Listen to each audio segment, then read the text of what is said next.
Monday, or Money Monday, like Wilson Phillips, I always say. Oh, boy. On the Money Watch, there's a big new expense that everyone needs to budget for next year. We are talking about health care. Companies that have long provided health coverage continue to pile a larger share of the costs onto their workers. Employees next year face nearly $5,000 in premiums, co-pays, and deductibles. Now, analysts predict that workers across the board will see a jump of more than 10% in their out-of-pocket expenses. And Joe Bert is joining us today, the Oracle of Orlando, to talk about Money Monday with us. And this is one of those things, Joe, that a lot of people don't plan for, right? Well, I can't plan for it because we don't know how bad it's going to be, Amy. Therein lies the problem. What we see unfolding before us is like a slow-motion train wreck, and we don't know how it's all going to settle out.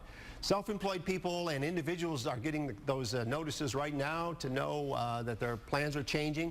And if you're a self-employed individual, or if you have an individual plan, you want to lock down your costs now before 2014 to avoid these mandatory things that you have in your plan. They're going to run up the costs. All right, so you talked about the self-employed. Right. Will they be the most impacted? Can all of us expect to see some changes? Yeah, there's a big article in today's Wall Street Journal that says the employees of large corporations, as well as dependent coverage, you can expect higher deductibles and higher co-pays, and those costs will be then passed on to the employees.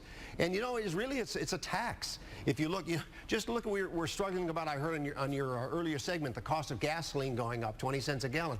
Well, you can look at most families having to put out another few $1,000s for health care next year, and that's a big tax. There's money being sucked out of the economy, and it's not going to be available for you and me to spend on basic cost of living. So how do we pre-plan? What do we do? Well, first of all, you want to look at your plan and look at where you're going to need to cover, whether it's the co-pays or the deductibles.